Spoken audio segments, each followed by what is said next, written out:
al seu dia vam ficar diferents noms de personatges en aquest got de porcelana que donarà peu i inaugurarà la primera sessió de la Comtessa Pardo Bazán. Molt bona nit a tothom des de Barcelona. Hem vingut aquí sortejant patinets elèctrics i noves restriccions Covid, fruit de la senyoreta Colau i tot el que s'esdevé a Barcelona. Ens hem creuat amb el Manel Gisbert, que estava per l'Eixample fent unes copetes amb la seva màscara, i tenim aquí el Juma Bigata. Què tal? Hola, bona nit, Nacho. Jo. Bona nit, Comtessa. Bona nit, Albert. Bona nit. I bona nit, Miquel. Bona nit, Comtessa. I bona nit qui tothom estigui des de casa escoltant-nos des del tren perdut entre transicions, fent cua a la Meridiana, evidentment. Sempre hi ha 50 persones allà jugant a futbol, fent tocs i reclamant reivindicacions polítiques. Llavors, si esteu en aquella cua... Abans que el Nacho faci d'aquest podcast un pamflet polític, anem a explicar als nostres oients en què consisteix aquest podcast. Sí, potser. Correcte. Tot gira al voltant d'aquesta peça de porcellana on, com bé el Nacho ha anat deixant entreveure, vam dipositar molts noms de personatges, de persones, d'éssers inventats, de déus.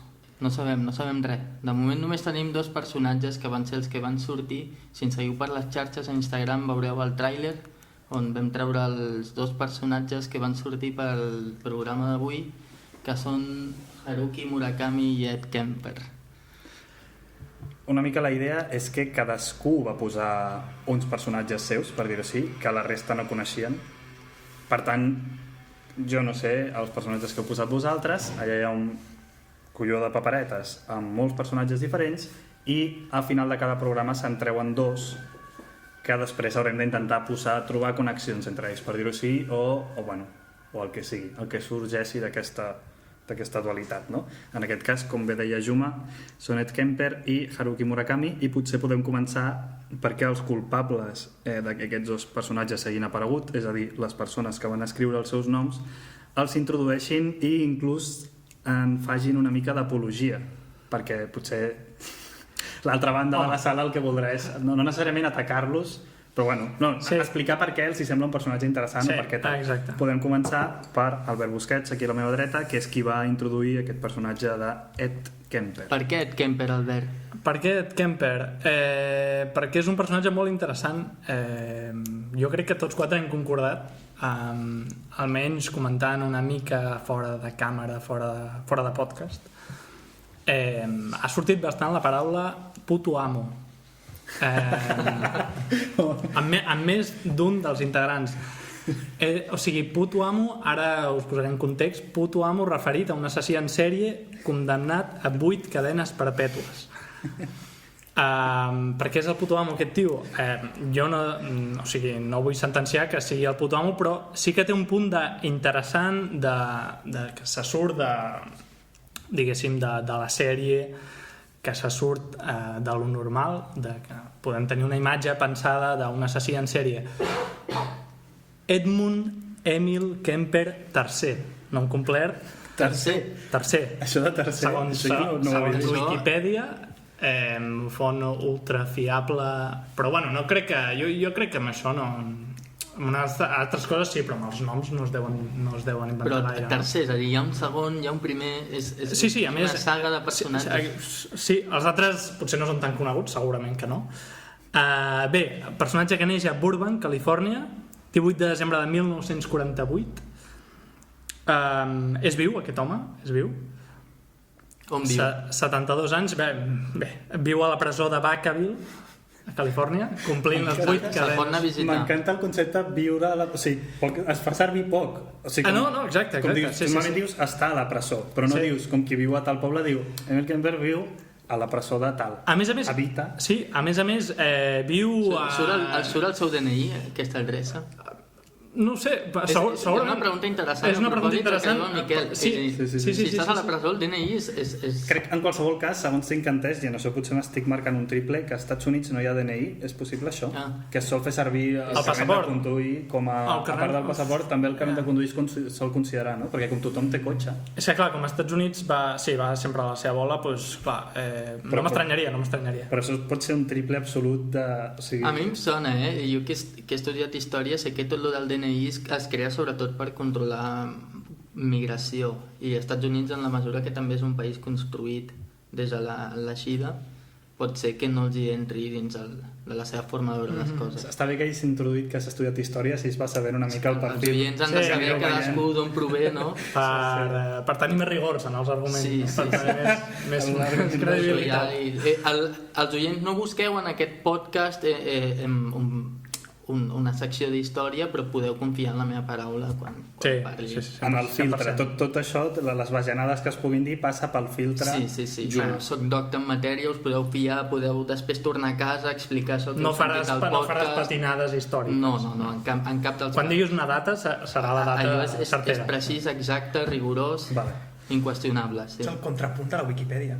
De fet, el fet que hi hagi a Wikipedia Ed Kemper tercer, jo veig que hi ha dos previs Ed Kempers que s'han rajat, que no volen una vinculació i han volgut dir, mira, aquest és el tercer, nosaltres dos estem al marge, venim abans, som més purs, no tenim el pecat original com aquest senyor.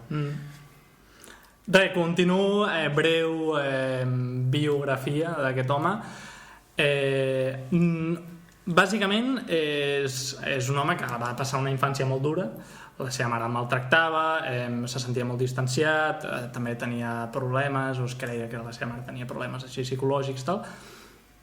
I ell de petit doncs, va començar a torturar animals, torturar nines de les seves germanes. Torturava nines a les seves germanes? Sí, els hi treia el cap, coses així, i no sé, els detalls no els sé bé d'això en concret, però bé, ja és un nen que en les relacions sempre ho va tenir molt difícil, especialment les relacions amb les nenes, i llavors a mesura que va anar creixent doncs va arribar a un punt, any 72-73, aquí per qui sàpiga una mica de números, càlcul ràpid, va néixer el 48.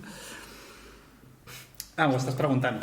Sí, vale, perquè jo de càlculs així... Tenia 24 anys. 24-25, si ets en tant de dos. Doncs en aquests 2 anys va ser un període d'un any i pico, tal, i va ser quan va cometre els assassinats, que bàsicament es dedicava a agafar amb la seva, diguéssim, postura amable i de persona que parla molt bé, doncs a seduir nenes petites, nenes, adolescents, i matar-les i decapitar-les i fer coses obscenes amb els seus caps.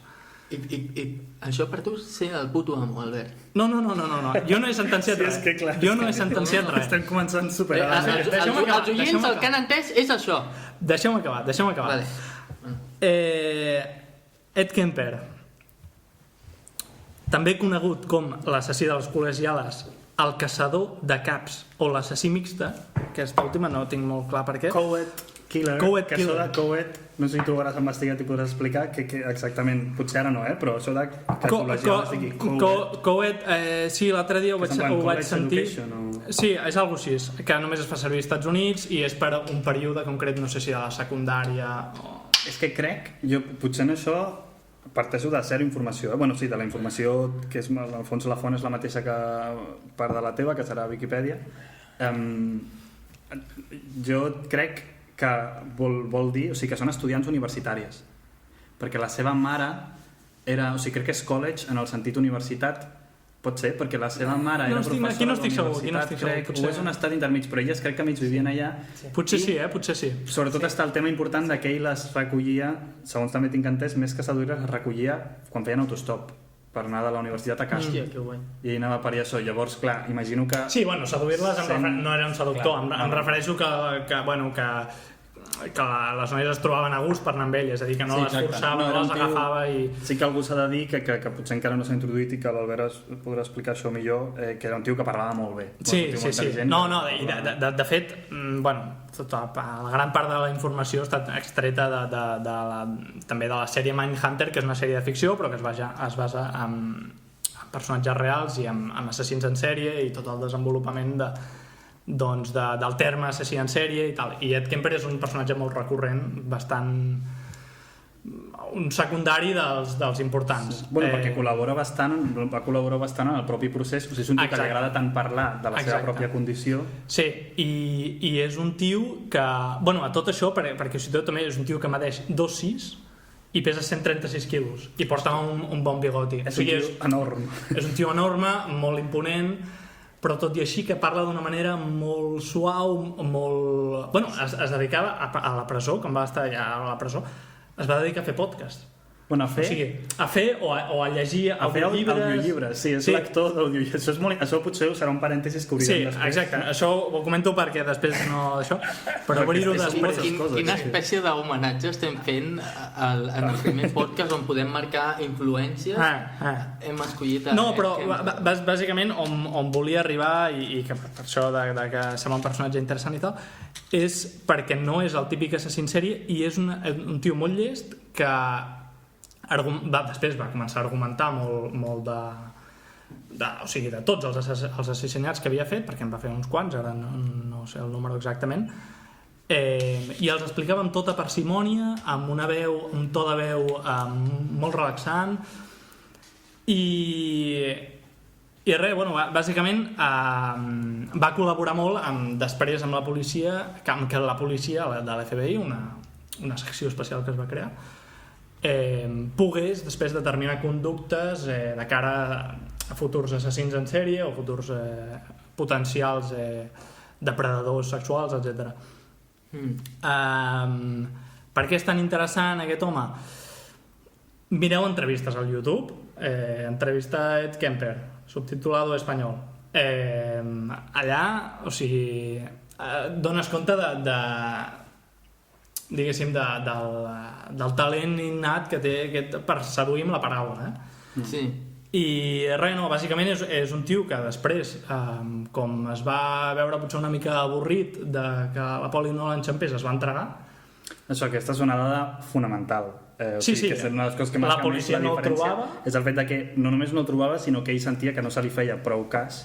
Exacte. O sigui, és clarament, també inevitablement, un narcisista de collons que tenia aquest part d'intentar crear un mite com a assassí en sèrie i va veure que no se li feia prou cas, potser inclús no s'estaven connectant els casos tal com ell volia i s'estava creant la figura d'un assassí en sèrie com a tal i llavors ell desesperat s'entrega directament per rebre aquesta atenció mediàtica, que això ja diu bastant del personatge. Quantes persones va matar? Com he dit, ara mateix no tinc la dada, no sé si eren 8, una desena o una cosa així. Potser menys de 10. Està per allà, però 10-11, no? És que crec que, clar, perquè el tema és, abans de tot això... Va matar la seva mare. La seva mare va ser el final de tot. Al final de tot, Sí, això, abans de tot això, ell va matar els seus avis. Sí. Però això va ocórrer 10 anys abans dels assassinats. És a dir, va matar els seus avis quan era un adolescent, quan tenia uns 15, crec. En sèrio? I va anar a un reformatori per això. Però era un tio tan intel·ligent i un tio tan interessat per la psicologia i sobretot per la seva pròpia psicologia que va aprendre classes, crec, o no sé com va aconseguir estudiar, estant en el propi... Era una mena d'institució mental / reformatori, no sé exactament què era. Va aprendre com passar el test de persona normal, socialmente, no sé què. O sigui, com sortir d'allà fent creure que tal. Per poder perpetrar, o sigui, perquè ell tenia molta consciència de que anava a fer això, per poder perpetrar una sèrie d'assassinats, i ho tenia relativament bastant clar. I la seva mare és al final, i això és bastant rellevant, crec, perquè ell el que diu a vegades és que ell assassinava aquestes noies després de discutir amb la seva mare. Tenia una relació, com ja ha dit l'Albert, molt turbulenta amb la seva mare. I en el fons, cada cop que assassinava una noia, en cert sentit, estava assassinant i humiliant a la seva mare. Estava invocant. Llavors, el fet de que la seva mare sigui l'última i amb això, per dir-ho així, s'acabi la línia, té bastant sentit. És a dir, ja la seva tasca, si ell la concep amb una linealitat, ja no tenia gaire sentit. Però és molt heavy com comença aquest xaval de petit liant-la amb els gats d'una manera extraordinària. Crec que els gats és una cosa que després sortirà també. T'ho va per la Wikipedia y ho llegiré en plan modo Dross, aquest penjat de YouTube. A los 10 años enterró vivo a un gato como mascota.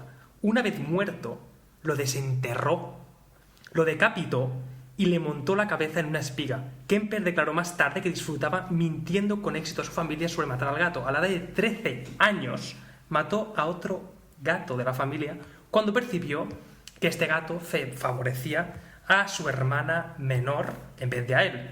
Guardó sus pedazos en un armario hasta que su madre los encontró. Aniré traient pollites d'aquestes, diferents relats. Aquests papers que tens uns papers impressos, t'ho has currat. M'ho he currat, són copiar i pegar per acabar d'aclarar o ficar un context. No, vale, això sempre va bé. No, està molt bé. Pel pròxim prometo fer-ho. Kemper tuvo una vida de fantasía oscura. Realizó ritos con las muñecas de su hermana menor que culminaron en quitarles la cabeza y las manos. Y en una ocasión, cuando su hermana mayor, Susie, se burló de él, le preguntó por qué no intentaba besar a su maestra. Y él respondió: si la beso, primero tendría que matarla. También recordó Ed Kemper que cuando era niño salía a escondidas de su casa y armado con la bayoneta de su padre, iba a la casa de su maestra de segundo grado para verla a través de las ventanas. Afirmó en entrevistas posteriores, com deia el Miquel, aquest tio és d'una honestedat i d'un IQ de 145, és a dir, un IQ més alt que el president Donald Trump. És un tio molt difícil de perseguir. Poca broma. Corroborat y comprobado. Afirmó en entrevistas posteriores que algunos de sus juegos favoritos para jugar cuando era un crío eran la cámara de gas y la silla eléctrica, en los que le pedía a su hermana menor que lo atara y accionara un interruptor imaginario. Luego se caía y se retorcía por el piso, fingiendo que le estaban ejecutando por inhalación de gas o descarga elèctrica. O sigui, ja fantasmeava el tio, o sigui, el tio no li importava morir, el tio era part d'un performance, part d'un joc, el fet que ell pogués estar a la presó. De fet, segurament ell pensa que el just per ell és abolir la seva pròpia vida. Això és bastant interessant perquè ho diu en algunes entrevistes i ho comentarem després perquè jo no sé què us sembla, però crec per evitar que això es converteixi en un capítol de crims. Sí? Potser, clar, aquí, aquest podcast s'anirà creant en el propi fer-se, valga la redundància, i estem improvisant a tal, i no sé quina perspectiva teniu vosaltres, però la meva idea és que parlem el mínim possible de Kemper a part d'introduir-lo abans d'introduir l'altre personatge. Exacte, per a partir d'aquí sí. teixir ponts, i perquè no sembli un podcast únic al voltant de Kemper. No sé si esteu d'acord, No, perquè això no ho hem parlat tant. I que no sembli que intentem justificar la primera frase que potser he dit massa aviat, de que Ed Kemper era el puto amo. Que no, Jo tinc, de fet, no diverses subscrivim que Ed Kemper objeccions a és això, el puto amo. fora del pla moral, ja les presentaré després, però dins del terreny estètic i intel·lectual tinc objeccions a que Ed Kemper sigui el puto amo. Jo em referia que s'havia comentat, sí. em referia que s'havia comentat personatge puto amo. Home, és un bon és punchline, que diria el Nacho. Sí, clar, és un personatge, com a personatge és excel·lent. Sí, exacte, és un personatge... I supercomplex. Ara, com a persona, evidentment, 8 cares perpètues. A tu no t'afecta, vull dir, tu no ets una noia jove, no ets la seva mare, pots arribar a fer-te amic d'Ed Kemper, no pot ser... Solidaritat masculina, no? Estàs tant com a amic, Esteu entrant en una àrea superpantanosa. Ed Kemper, després de matar sa mare, té més motius per matar, és a dir, Ed Kemper seria perillós ara lliure? Home, Ed Kemper és perillós a la presó. En Mindhunter juguen molt bé a la sèrie aquesta que després potser també parlarem una mica. Sí, que s'ha de comentar que és una sèrie, per el que jo he investigat una mica, prou rigorosa. Sembla que bastant, perquè de fet, havent vist també alguna entrevista a Ed Kemper, tot el que diu a la sèrie, pràcticament, inclús expressions quotidianes que fa servir o alguna broma que fa, apareix a alguna de les entrevistes més famoses que n'hi ha. És a dir, ho han tret tal qual la seva forma de parlar, l'actor l'imita molt bé. I perdó perquè estic parlant jo i és com nadie más puede hablar de esto, però per introduir ja Haruki Murakami, així no ens enredem. Nacho, que és qui va posar, perquè qui si no... Qui si no, això ja és un dardo a Murakami. Abans que parli el Nacho, algú ha trobat una relació entre Ed Kemper i Haruki Murakami? Per això, jo s'ho faria després que introduïm a Murakami, sembla? Perquè sí, guardem la teva pregunta. Que en el fons és la gràcia del programa, no és trobar... Jo n'he trobat. I el Nacho crec que n'ha trobat moltes. Albert, tu n'has trobat? amb pinces, però sí. Nacho, endavant. Vale. Haruki Murakami, potser tothom el coneix ja, un escriptor japonès. Els seus llibres i històries han estat els més venuts al Japó i fora de Japó internacionalment també, amb la seva obra traduïda a 50 idiomes i venent Perdó, milions... els més venuts de tots. Ja estic, els més venuts a Japó fora. i fora de Japó. I Jo a crec que... Fora de més Japó venuts són del els llibres més venguts. Hòstia, Haruki Murakami. Després de la Però això és Bíblia. veritat, això Després de la Bíblia? No, però està a totes les és estanteries. un super bestseller. Però És sí, és el displayer. més venut. Jo crec que cap de les dues coses Més que és veritat. George R.R. Martin i Ken Follett. Tant potser no, però és un tio que sempre està Jo, present. de fet, Nacho, perdó, ja És una començo a sombra tirar al dardos. saló. Jo crec que ni tan sols a Japó és l'autor més venut. I després parlarem d'això, perquè sobre això sí que he llegit una mica. Però ja discutirem aquest Seguiré tema. llegint la introducció mentre els altres van afilant els ganivets. Es van Et Kemper i ese és Murakami, Nacho. Ed Kemper podria fer Un audiollibre. un audiollibre del senyor Murakami. Murakami. De fet, a Murakami, i és una cosa que parlarem, li encanten molt els gats i apareixen sempre com a símbols, com a rastres d'altres personatges, com a senyals, com a petites llegendes per on tirar. Als llibres de Murakami hi ha gats, i a les morts d'Ed Kemper hi ha gats decapitats, hi ha enterrats i famílies. Un és l'enterrador de l'altre. Haruki Murakami, traduït a més de 50 idiomes, venent milions d'exemplars fora del seu país natal. La seva obra ha rebut nombrosos premis, incloent el Premi World Fantasy Award, el Premi Internacional Narrativa Breu Frank O'Connor, no sé qui polles és Frank O'Connor, Frank O'Connor o Flannery O'Connor? Frank O'Connor. Perquè jo també he vist que... Frank Kafka, Frank Kafka. Sí, potser I el estàs premi, barrejant dos. no, Sí, és premi Frank O'Connor i el premi Frank Kafka i el Jerusalem Prize. Ojo, quan va rebre el Jerusalem Prize va ser una mica polèmic. Home, Sempre hi ha tensions allà, rebre un premi a Jerusalem, a no tothom li fa gràcia, ja no només pots per caure això, Murakami. en boicot. Si hi ha penya que li fa ràbia Murakami de por sí, porque a la gente que no le gusta leer Murakami, oye, encima te vas a Jerusalem Prize a rebre pasta, pues hi ha penya que no li agrada. Què va fer molt audaçment Murakami tirant de la seva superimaginació quan va pujar a l'estrat a rebre el premi? Va fotre un discurs espectacular sobre Jerusalem des del seu imaginari. Deia Murakami: si hi ha una paret dura i alta, Murakami dalt de l'estrada, rebent no sé quanta pasta pels seus superllibres, com podrien ser Wild Sheep Chase, Norwegian Wood, The Wind-Up Bird Chronicle, Kafka on the Shore, Cupid 4, rebent el premi de tota la seva trajectòria artística, literària, deia: si hi ha una paret dura i alta, com la que hi ha a Jerusalem, i s'esclafa un ou contra ella, per molt correcta que sigui la paret, o per molt incorrecta que sigui l'ou, em posaré, diu Murakami, al costat de l'ou. Per què? Perquè cadascun de nosaltres és un ou. Una ànima única tancada en un ou fràgil. Cadascun de nosaltres ens enfrontem a una paret alta. La paret alta és el sistema que ens obliga a fer les coses que normalment no voldríem fer. Com a individus, això és el que diu Haruki Murakami quan rep un premi de molta pasta. Xapem la boca a Murakami, perdó, si vols seguir parlant, però aquest discurs, o sigui, bueno... Alguna dada milions de més que hem de dòlars? tenir en compte sobre Murakami, a part de que t'encanta Murakami i tal? Quan era un criu tenia 18 anys, tenia que anar a la universitat. Quan era un criu tenia 18 anys, això diu bastant Quan era de un Murakami. criu, jo sóc un criu, sóc un puto Peter Pan, ho sento, que no m'agrada que es foti, jo no vull créixer, ok, formol, jo vull enterrar-me amb vodka. Estava llegint a casa i no volia anar a la universitat. Hi ha una frase que em va captivar i l'he recuperat per aquest podcast. Una frase que em va fascinar. Quins collons de ser tan explícit en un puto llibre. Las crónicas del pájaro que da cuerda al mundo. Diu Murakami a través de Teru Okada, el seu protagonista. Le puse mi pene erecto en su boca. Això em va fascinar, tio, quins collons. Que explícit. Quina descoberta, no? Y tras ello noté que me metía en un agujero oscuro. Es veu que Murakami quan era petit va caure un forat fosc. M'has trencat Va moltíssim, caure és que a esperava un una pou. frase super... Sí, com una sentència... merda esotèrica. Quan era petit va caure a un forat, a un drenaje d'aquests que hi ha al carrer, a la cuneta. Llavors té un trauma amb els forats foscos. Tras ello, tras poner mi pene erecto en su boca, noté que me metía también en un agujero oscuro, donde mi vida y mi alma se me iban por la Torre Akbar de Barcelona. Se me iban por el... Bueno, continuem. Haruki Murakami diu ell, els meus llibres i històries Hi participen molt les dones, que són mèdiums, funció de les quals és fer passar algunes de les coses a través d'elles. El protagonista sempre és dirigit en algun lloc per mitjà de les dones i les visions que aquestes li aporten, que són mostrades per ells i les seves pors. Les dones representen aquelles pors a través del realisme màgic, a través d'aquests mèdiums que els hi porten els seus personatges a trobar-se amb qui podrien ser, o una visió kafkiana de tot.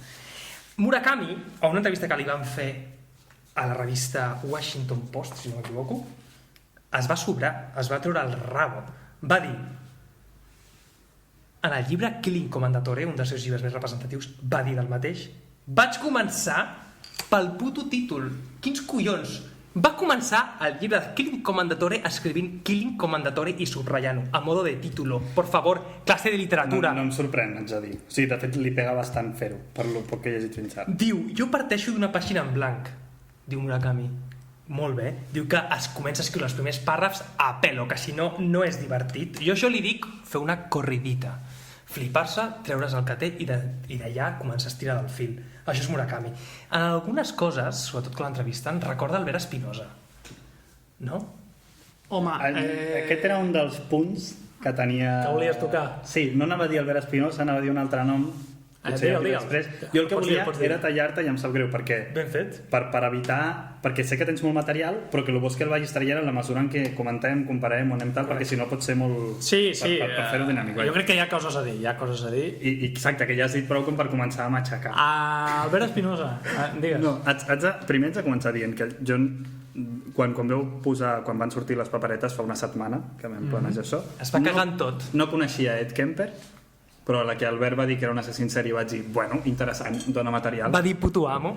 Haurem d'evitar que això sigui un crims d'entrada, però serà molt interessant. I Haruki Murakami, fa molt temps que al Nacho el molesto, li toco una mica els collons, amb què no m'agrada, cosa que per part meva era molt hipòcrita perquè jo no havia llegit res, no havia llegit absolutament cap pàgina. Bueno, havia llegit un parell de pàgines, em va deixar Crònica del pájaro que da cuerda al mundo, es diu així.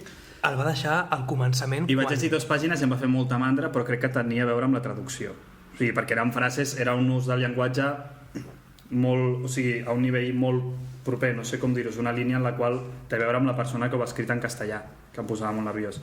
Però també com el Nacho, i per practicar una mica, d'aquí poc tinc un examen de l'EO i m'agrada llegir en anglès, li vaig dir, i el Nacho també llegeix molt en anglès, si tens algun en anglès, que segons tinc entès, ell revisa les traduccions a l'anglès, perquè bueno, com ja escriu directament per al públic mainstream internacional, doncs ja li interessa l'anglès. Doncs, bueno, llegir-ho en anglès sí que em vindrà més de gust. I haig de dir, i això em volia començar perquè no sembli que vinc aquí a atacar Murakami i tal, que m'estan anant de puta mare llegir això, perquè entra solíssim, escriu, no sé si, bueno, sí, escriu molt bé en el sentit que escriu molt senzill. Complexitat accessible.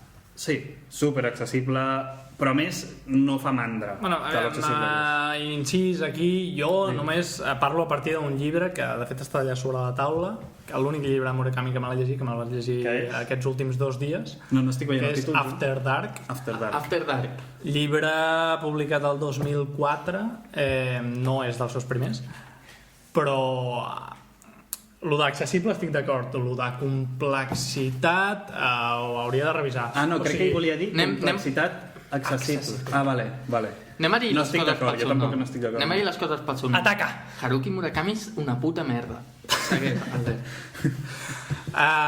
Aviam, jo sé que té llibres més coneguts. El Nacho, quan l'ha presentat, ha dit altres llibres, ha dit aquest del Pájaro, el Iku, no sé què Aquest més, és el que estic llegint. tal, Kafka en l'orilla, no sé què.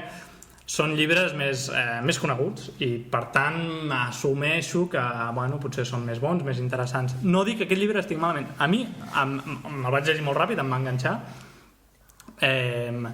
Ara, d'aquí que sigui o que consideri a partir d'aquest llibre un escriptor allò gaire interessant... Tampoc.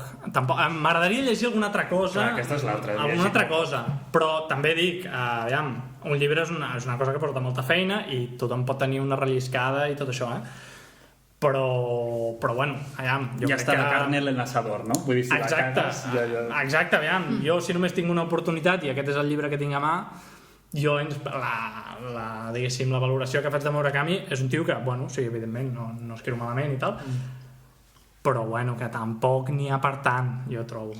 Jo crec que hi ha una cosa que és un autor que més o menys alguns compartim, que comenta el Bolaño en una entrevista, que diu fins i tot hasta el más mediocre de los escritores és capaç de crear com un moment de lucidesa, no? I crec que Murakami en algun dels seus llibres troba en algun moment de lucidesa. També diu en aquella mateixa entrevista: el oficio de escritor está lleno de tontos, de gente que escribe fatal y no lo sabe.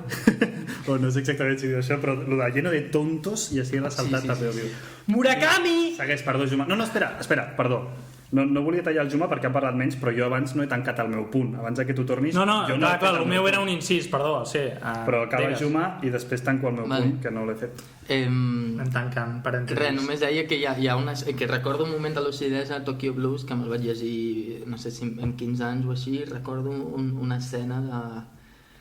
Recordo que era una tristesa, potser com una mica recargolada, forçada, vull que el lector se senti trist, vull aconseguir crear aquesta atmosfera i que us recargoleu i una tristesa molt redundant, i això em va molestar, però recordo una escena de gent en un terrat i la ciutat cremant, i aquí vaig intuir que hi havia una lucidesa, i tot i que Murakami com Bolaño va venir a dir és un tonto, té aquest moment de lucidesa, i llavors per això... O sigui que tu, Juma, el teu potser ho deies en sèrio, no? És una merda Murakami, sí, efectivament.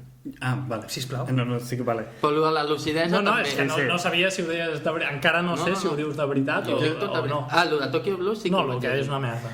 És una merda, però té un moment de lucidesa en algun punt del llibre, però t'has d'esperar moltes pàgines i has de tenir molta paciència. Miquel, acaba el teu punt, perdona. El que vull dir en el fons és, a mi personalment haig de dir que no em sembla una merda. El que passa potser és que tinc la pell molt fina. No, Nacho, que jo he estat molt cabron amb tu perquè m'agrada tocar-te els collons. Que cabron. Però, i perquè el Nacho s'ha de dir, el Nacho és un gran lector, per molt que no ho sembli per l'apologia que ha fet de Murakami, però... Per molt que no ho sembli per l'apologia... Continuem. No cridis, que peta. I hem d'aprofitar per fotre el Nacho, perquè el Nacho ens fotrà molt quan clar, exacte, també ja partim una mica a la defensiva. Però... Jo tinc teories sobre els noms, després les explico. Deixa acabar el Miquel, sisplau. A mi haig de dir que és que una mica la línia del que està dient el Juma. A mi hi ha moments, no només alguns moments, no vull dir que només hi hagi un moment que salvi. Porto del UQ84, no sé com coi vol que es pronuncia això d'entrada, aquest títol, però bueno, imagino que sí. Porto 200 pàgines només, que és el que m'ha donat temps a llegir des que vam dir que tal. I a tope, Sí, la veritat és que sí, jo sols llegir molt més lent, però com estic amb el tema aquest de preparar-me l'examen d'anglès, he dit, mira, Murakami, és que a més és molt fàcil de llegir, no? Exacte, entra molt sol i matamos els pájaros de un tiro, mai millor dit. No ens estarà enganyant. En el llenguatge intern de Murakami, el tema dels ocells i animalons així. Però jo haig de dir que m'he trobat amb molts moments de lucidesa, a nivell personal subjectiu, moltíssims. O sigui, que constantment, i sobretot a un nivell... O sigui, crec que té una capacitat, té una mena d'instint, té un instint boníssim. A mi el que em fot, i justament el que tal, crec que té més a veure amb la part conscient, és a dir, amb el que un pot fer amb l'instint que se li ha donat. Jo crec que té més talent innat que alguns escriptors que m'agraden més. És a dir, que té una capacitat innata per crear una sèrie d'atmosferes i unes coses que dius, hòstia, però després també fa certes coses com per intentar vendre't el que t'està dient més, sobreexplica unes coses, et tracta de tonto constantment, que això em posa molt nerviós, et tracta súper de tonto, o sigui, coses molt evidents. Ha aconseguit crear una escena, es nota que en el seu cap té aquesta escena on hi ha una tensió no dita, i després el cabró necessita dir-la, és a dir, necessita posar aquesta tensió o aquesta cosa que ja havia aconseguit crear sobre la taula per si no l'has pillat. Per què? Perquè té una obsessió d'agradar a tothom. Jo crec que aquest és el seu principal problema, té una mena d'obsessió d'agradar-li a absolutament tothom, que és en el fons el que ha aconseguit, i per tant sí que haig de dir que a la llarga em sembla una persona extremadament intel·ligent en el mateix sentit que Amancio Ortega és intel·ligent. O sigui, pràcticament el mateix. Jo estic molt d'acord amb això. Jo crec que per mi el principal defecte que li diria d'aquest llibre que vaig llegir és que és massa evident en la seva escriptura i que no crec que revisi molt els seus textos o si els revisa o bé és per això que tu dius que vol agradar a tothom o bé és perquè realment és així i realment si realment és així llavors per mi no és un gran escriptor. No, per mi tampoc, Haig de dir, vull dir que parteix és a dir, que fa servir, perquè per mi un es converteix en un escriptor a base de no sé, això és molt sentència, però en el fons ha de ser d'esforç, una mena de prendre's en sèrio l'objecte del que està treballant i ir a por ello con todo, no? I Murakami crec que de forma bastant conscient, perquè l'he llegit en alguna entrevista, fa un pas enrere, és a dir, hi ha coses a les que sap que ja no vol aspirar, hi ha un moment que diu directament Tokyo Blues, que no l'he llegit, que és el que diu el Juma que s'ha llegit, ell partia sempre d'una mena, el Nacho li diu realisme màgic, després entrarem en això, però a mi em posa molt nerviós l'ús d'aquesta paraula per intentar prestigiar la literatura fantàstica, quan si d'algú soc fan de Murakami és que faci servir lo fantàstic sense complexes, i aquest ús del realisme màgico per donar una mena de prestigi literari que està molt present des de García Márquez i tal. Bueno, però a part d'això, ell feia aquest tipus de novel·les i de sobte decideix que per entrar al mainstream necessita escriure una novel·la completament realista, i per això escriu Tokyo Blues i ho diu. Diu, vull que se'm llegeixi més. Per tant, és un tio que sí que mostra una consciència molt explícita de que vol ser llegit i vol ser tal, i per algunes coses que ha parlat, per coses que ha llegit, és molt, no para de dir que és un gran admirador de Kafka, de Dostoyevsky, saps de que... Carver també, que és sorprenent. I que té... Bueno, jo de totes les coses que volia comentar de Murakami faig un petit parèntesis, després continues. Aquesta és la que més volia comentar, perquè jo sí que sóc un gran fan de Carver i aquí sí que puc parlar una mica més en propietat perquè pràcticament l'he llegit tot.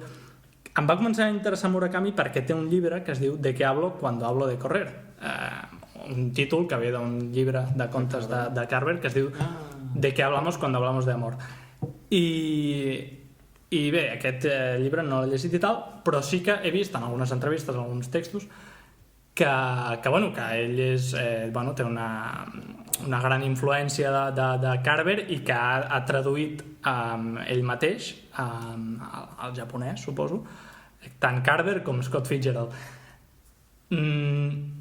A mi comparar o que ell es compari o que els altres el comparin amb Carver em sembla la bajanada més gran que es pot dir de Murakami, perquè si precisament Carver es caracteritza per alguna cosa és per la síntesi. O sigui, Carver, per qui no el conegui, és un autor que amb 3 frases et pot dir una passada de coses, et pot fer una història increïble i et suggereix un munt de coses.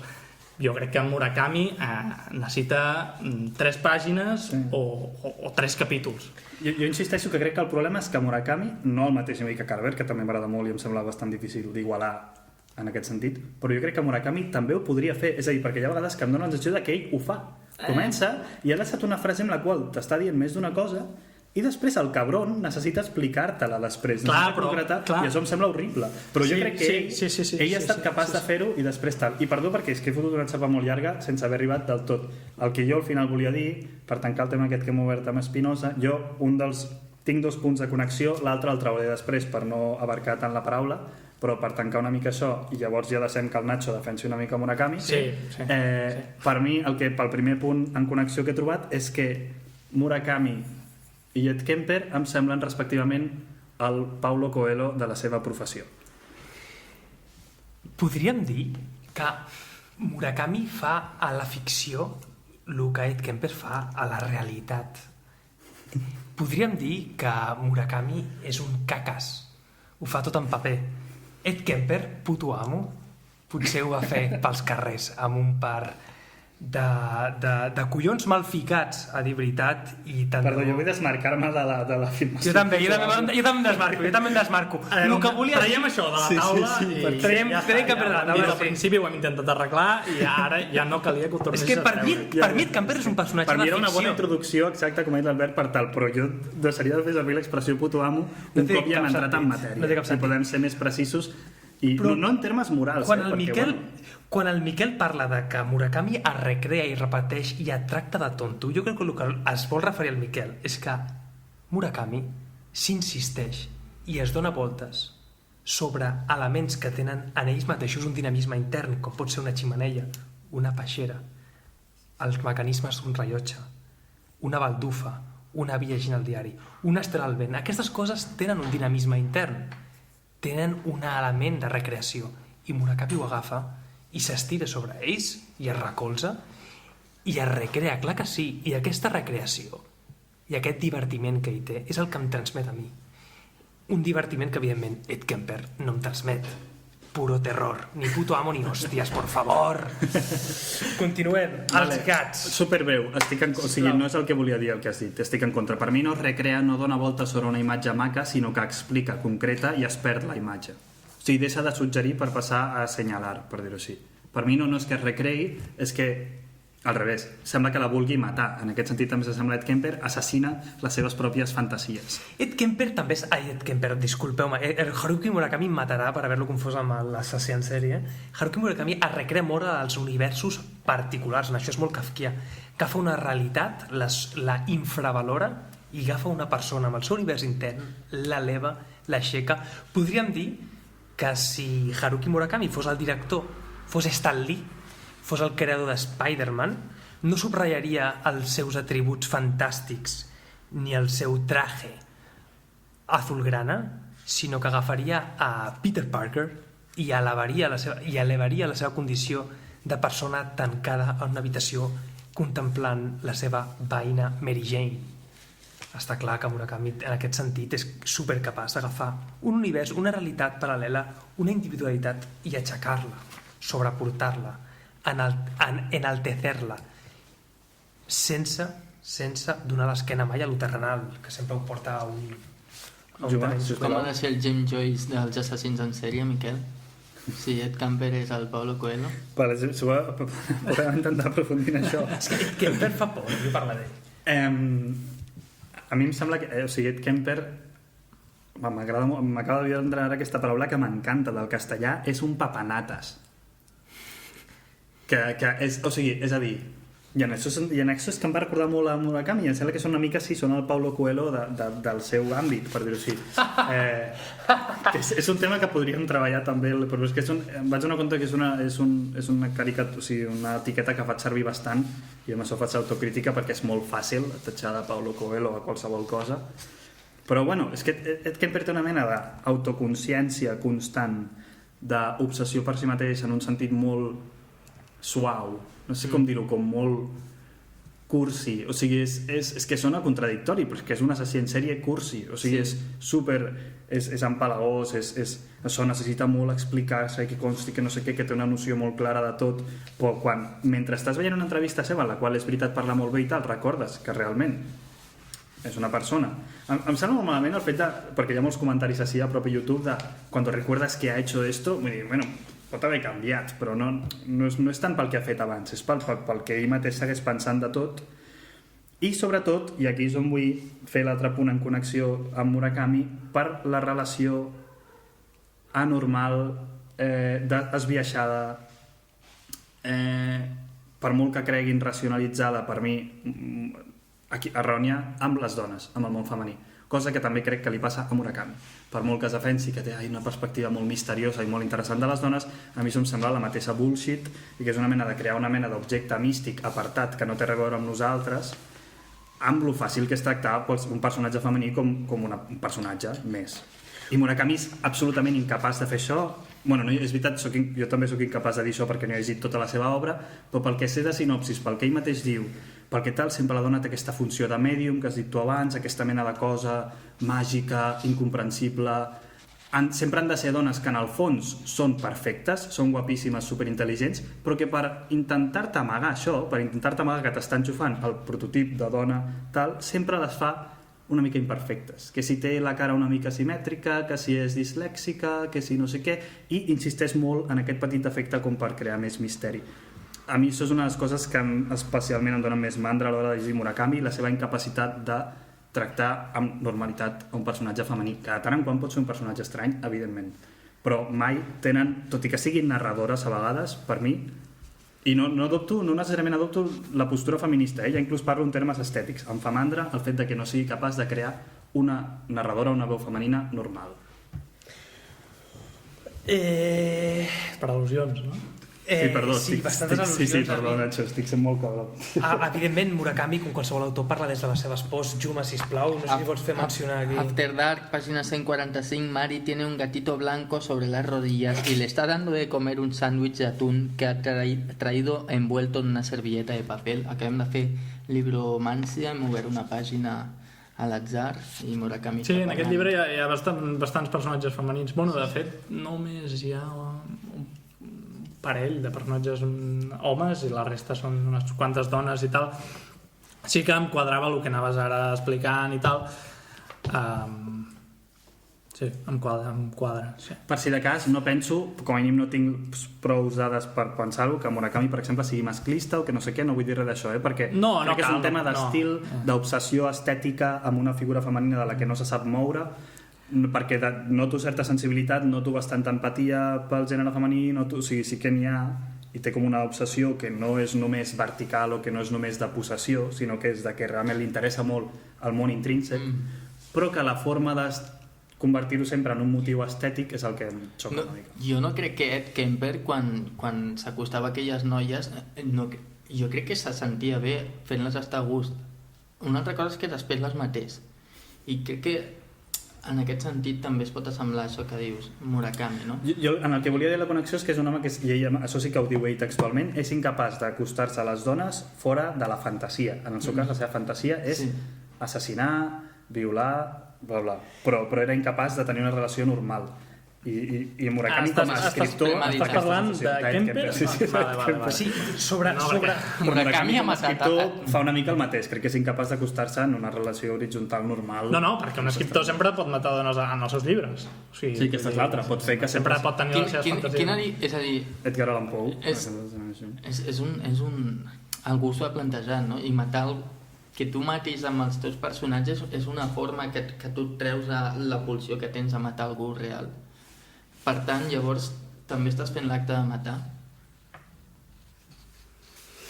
És que clar, hi ha gent per tot, És una pregunta molt estúpida. Clar, això implica la discussió de si el narrador és l'autor, de si tot això. No, però bueno... Quan Ed Kemper treu el tema de les dones, anem a ficar-nos en context d'on ve tota aquesta por i fòbia que ell tenia a mai ser satisfet ni comprès per una dona. Cuando era pequeño, Ed Kemper también tuvo experiencias cercanas a la muerte cuando era niño. Una vez, ojo, superimportant aquesta informació, cuando su hermana mayor trató de empujarlo frente a un tren. Imagina't que estàs amb la teva família, amb la teva germana gran, a una andana, i la teva germana t'emputxa per tirar-te al del tren. Va ser fallit, no ho va aconseguir. Y otra vez, cuando le empujó con éxito en el fondo de una piscina, donde casi Ed Kemper se ahoga. Kemper, 20 d'abril, ara faré un salt important, hem vist Ed Kemper de petito, les experiències que té la seva família, rebutjat el pobret, arriba l'any 1973. A l'any 1972 ja no existeix la pena de mort a Califòrnia.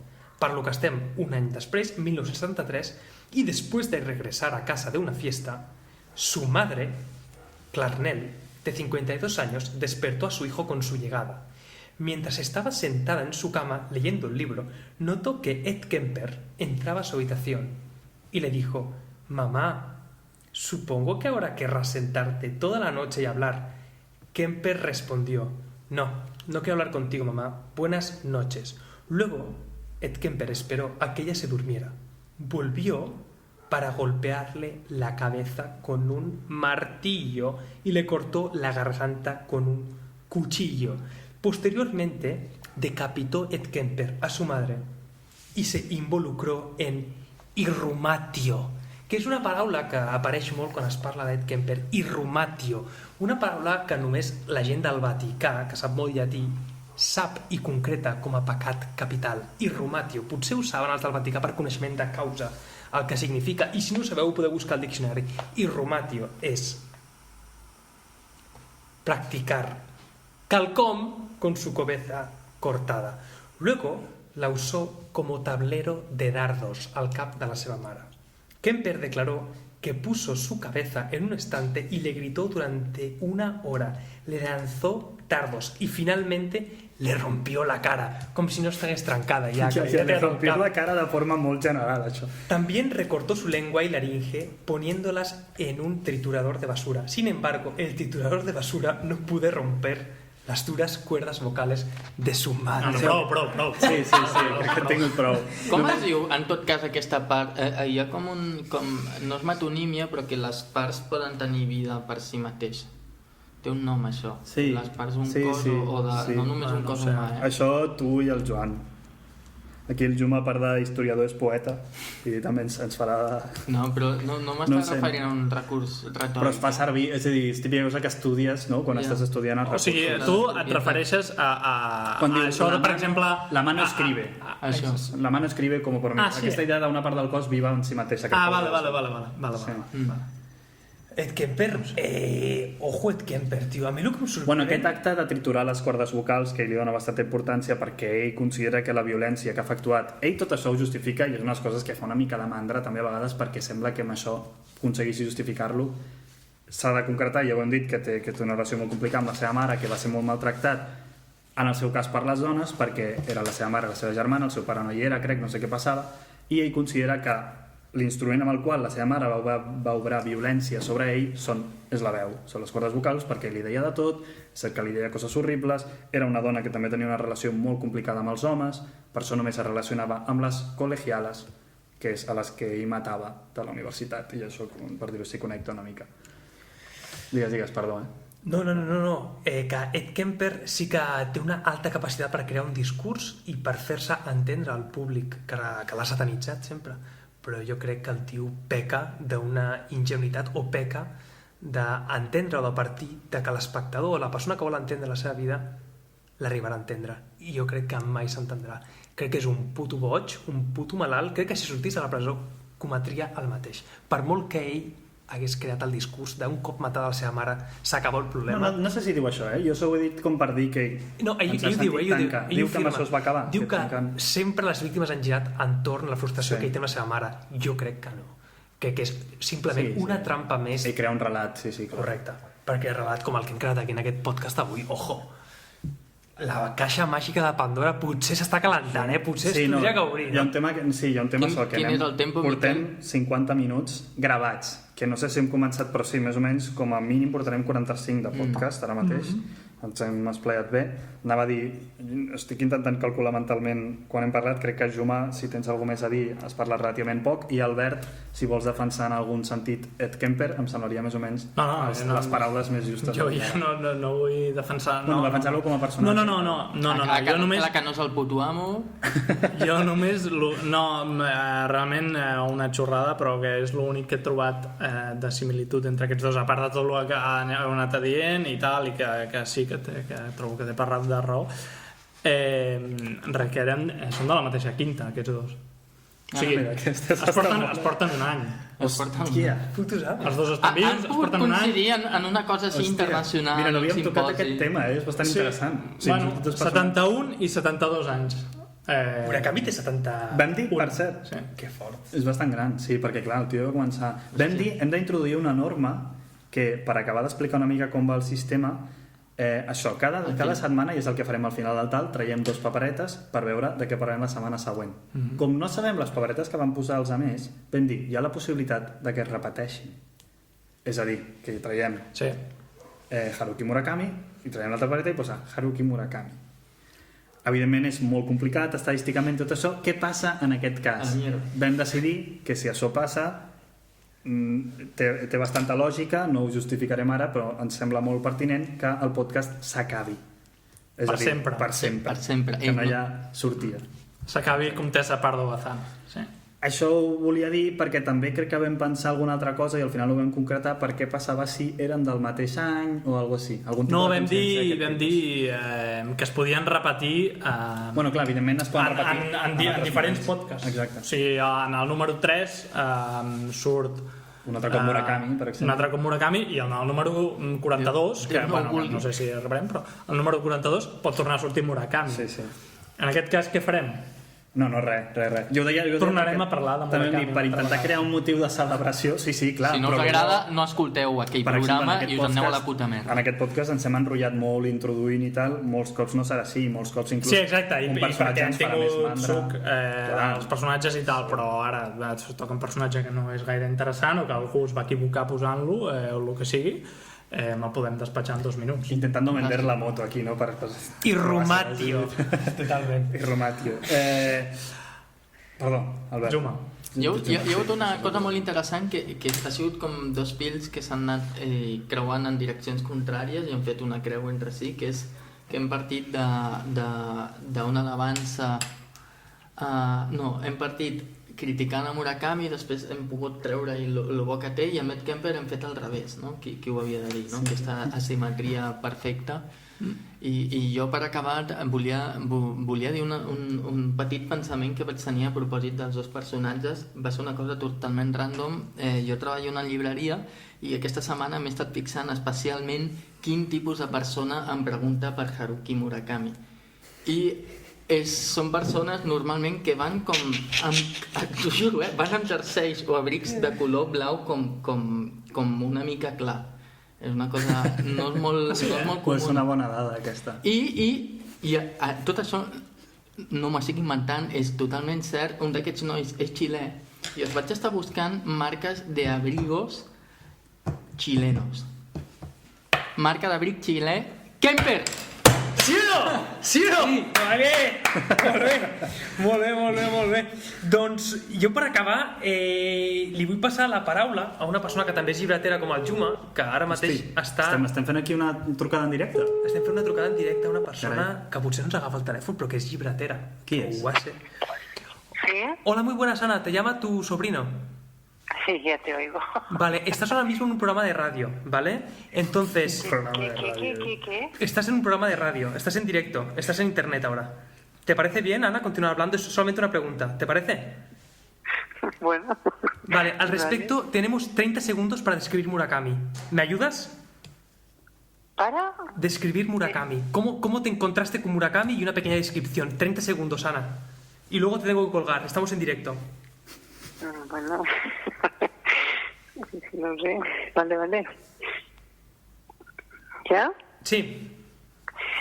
A ver, yo me encontré en Murakami pues porque me cayó en las manos cuando estaba trabajando en una librería. Me gustó el título del libro que me cayó en mis manos y empecé a leerlo. Me lo llevé a casa, lo leí y me encantó. ¿Qué libro era?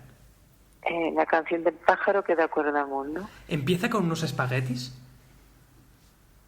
Me parece que recuerdo que estaba, hoy hace tantos años que lo he leído, y yo diría que empieza, que él está en casa tranquilamente, desayunando y tal, y en este momento ve que desaparece el gato, y empieza toda su historia, una historia de búsqueda, de encuentros, de amores. Ana, ¿tú sabes que hay un asesino americano que mataba gatos? Que mataba gatos, o sea, a diferencia de Murakami, que los creaba y los exponía a un nivel fantástico. Bueno, al respecto, Ana, te comento, esto es un podcast, se llama La Comtesa Parvazán. Hoy nos hemos inaugurado, nos hemos estrenado, nos hemos tirado a la piscina donde este asesino Ed Kemper también fue intentado asesinar. Y acabamos con esto, Ana, ¿vale? Dado que es unas circunstancias extrañas, porque estamos aquí en directo, te cuelgo y te puedo llamar en 10 minutos. Sí, vale. Un fuerte beso. Merci. Un besito. Adéu. Vale, doncs molt bé. Aquesta és la meva tieta, que ha treballat molts anys a la llibreria. Gràcies, dona, gràcies molt per bé, aquesta aparició, per aquest matís. Disculpes per... Sí, sempre s'agraeix una veu més... Sí, que potser ha sigut una mica gratuïta, no? Però bé, està bé. Sempre està bé. Bé, haurem d'acabar el podcast sense l'últim integrant. Sí, el Miquel ens ha abandonat. Ens ha deixat a nosaltres la tasca d'obrir la caixeta. Ara, quan vingui, abans de seure, si vols ja fer la tria... Ja estem. Sí, era tots els noms, Volia que se sentís una cadena al primer podcast. Potser s'ha sentit. Llavors traiem els papers i ja... En remena una mica i treu tu mateix dos papers. Tot el que tenim a dir a la nostra vida sobre Edmund Kemper. Home, pensa que potser surt en una altra Edmund Kemper lo dubto perquè ningú més el coneixia. Ed Kemper escondió el cadáver de su madre en un armario y fue a beber en un bar cercano. S'ha acabat. A la mierda. No, petits moments està bé, però... Trec dos papers? Dos papers. Tu mateix. Ensenya'ls primer la càmera. Primer la càmera. Bueno, no, perquè potser no està enfocada. Acabo d'obrir una, no, dic i ja està. Digue-ho. El micro. Vale, sí, m'acosto al micro. Digue-ho. Ojo, qui han sortit, Que bé ens ho passarem en aquesta, col·lega. Digue-ho. També, no sé si que tan bona notícia és perquè també podem començar ja a ser uns polla viejas que parlen d'autors, però Membre d'ells. Roberto Bolaño, senyores i senyors. Bolaño, bravo. No piqueu, sisplau, Juma, no piquis a la taula. O No sigui, piqueu, aplaudim no es pot picar a la taula. En aquest podcast no es pot picar a la taula. Tampoc es pot fer això. Això sí, perquè- I tampoc es pot fer això. ASMR, sí, això no. Tot el que sigui molt a la taula, com els micròfons, com podeu veure que ho vegi a la càmera, estan apoyats en uns gots. Al pròxim podcast vindré tot bastant amb simple. les bombolletes. Sí. Però no, en sèrio, sisplau, perquè ho heu fet bastants Sí, cops sí. en el podcast i s'atura el micro, després de sent Sí, pitjor. sí. Ostres, mira, li vaig comentar, crec que al Nacho, l'altre dia, que ja ho explicaré en el proper podcast, Clar, però... potser ets l'únic d'aquí que no és No, un no, fan. sí que l'he llegit, però de moment no ets un soc fan. Vale. I... Està bé això, està bé perquè si no faria molta Sí, mandra. i Està bé li tenir-ho. vaig dir, mira, si en algun podcast surt d'això, ja em llegiré algun llibre més totxo, més famós. Ara tinc una setmana, en principi, no? Estupendo, Bueno, sí, una setmana. Una setmana, bueno, m'hauré de posar les piles. Vinga, següent. Algun breu llibret, veus? Té. I l'altre és... Hosti, serà un podcast molt pedant, però molt interessant. Poetes malditos. L'altre és Charles Baudelaire. Charles Baudelaire. Ojo. Crec que els bons dos... autors, no? Sí, estan sortint molts escriptors aquí. Crec Que consti Crec que que els no dos- tot el que hem posat a dins d'allà són No, escriptors. hi ha personatges... És que clar, això estem tenint una mica... Què ens ha posat? O sigui, Bona sort en cert sentit, perquè això ens encanta a tothom i ens ho passarem molt bé, però alhora mala sort de que podem acabar semblant una mena de cosa que es posa. Hem posat coses de tot. O sigui, De tot. Hi ha xorrades molt grans, hi ha personatges molt antics, hi ha personatges molt nous, Hi ha personatges de sèries de... hi ha per exemple, personatges molt frívols, I hi ha dones també. Hi hi ha ha dones. dones també, és veritat, això serà... I en un altre qualsevol tema. cas, Bolaño i Baudelaire al pròxim programa són tan sols un punt de partida. Clar, vés a saber. Vés a Igual saber és que com. tenim... Sí, és que sí. hi ha- Perquè hi haurà sorpreses. Exacte, hi haurà sí. seccions, que Hi aquí haurà no hi ha hagut, sorpreses. i hi haurà, la gràcia és que aquí la gent es Enigmes. prepari una secció, hi haurà seccions. Anava a dir, la lletra és la mateixa, crec que Grafologia. són del Nacho, els dos personatges. Els dos personatges, no ho sé. Te'n recordes, no? Roberto Bolaño, no me'n recordo si vas escriure Roberto Bolaño. Charles Baudelaire sé que Charles tu vas Baudelaire escriure. he escrit jo el mateix. I la lletra és que és la mateixa, no soc tan adiví, vull dir, No, no. Juma? No. Juma, pots analitzar? No és que Tu hagi no, dit... tu no, jo no. Jo, bueno, és que clar, no vull fer spoilers. Correcte, No. correcte. És Els les dos. Bueno, ja podia tocar, Molt sí, bé. ja està, molt bé. Ja està. Al pròxim programa no vens. Bueno, estàs xupant paperetes aquí. Estic xupant cama. S'han Bueno, xufat després es quedarà Murakami. sense. Ja És que no, et falta vindre amb Coyal, s'han xufat Murakami, s'han xufat Bolaño, s'han xufat Baudelaire. Et falta vindre amb un gat negre, acariciar-lo als programes. Estàs sonant una imatge molt oposada a la que sols donar. Sí. Comencem a... Bueno, hi ha noms de variopintos, hi ha noms de tot, però ja m'alegra treure aquests noms al principi perquè així ja me n'oblido de que hi he ficat personatges. Si surten les meus a l'inici, perfecte. Vale. De fet, jo tinc la teoria de que hi ha gent que ha ficat noms en blanc, ha ficat paperines en blanc. Jo tinc aquesta teoria. Hosti, aquesta és la típica teoria que tu crees respecte als altres però que és una idea que només se t'ocorre a tu. Sí. Això el que reflecteix és que potser tu ho has fet. O sigui... No ho he fet, però jo tinc la teoria de que Juma o Miquel o Albert o algú ho ha fet. Algú ha sigut... Bueno, ja se sabrà si arriba el moment. En qualsevol cas, jo crec que ja és hora d'anar tancant. Abans d'acabar hem de dir que ara som 4, però en veritat som 5. Sí. Vés a saber quan serem a vegades, perquè a vegades faltarà un, a vegades hi ha un altre, però sí, faltarà I els convidats, Ja. Convidats que n'hi improvisats haurà. que poden anar sortint, com la tieta del Nacho, per exemple, no? Que hem de trucar. Bueno. Aquesta 5a persona ja la coneixereu quan arribi. No, No és la res més. tieta. No és la meva tieta. Ara tocarà més, com veieu que ho estic veient en la càmera, no hem gravat amb auriculars ni res, perquè, bueno, és tot complicat el tema tècnic aquí, ara veurem com s'ha gravat això de bé, si a vegades cridem molt, si a vegades poc, perdoneu si en temes d'àudio ha estat una cosa poc professional, però com veieu aquí hi ha 2 micros, en comptes de 4, Anirem aguantats millorant, amb a poc a rots, poc. Ens podeu escriure a contessapardobazan@gmail.com, un directe a Instagram. i podeu enviar diners podeu per mail, enviar que no sé si es Exacte, pot, per mail. però... Bizum. Tot el que voleu. Si voleu la compte bancària, us I la una passem. altra cosa, que si algú vol patrocinar, algú vol fer, posar el seu nom, el que sigui, sigui Sí, ens venem. Apple... No, perquè estem ensenyant coses, estem fent publicitat gratuïta, llavors, ja per dir-ho, de pas, o sigui, no som uns venuts, però qui vulgui pagar, que pagui. I ho anunciem. Vale? Si voleu enviar una gallina, la fotrem per aquí, també. Molt bé. Bona nit. Gràcies.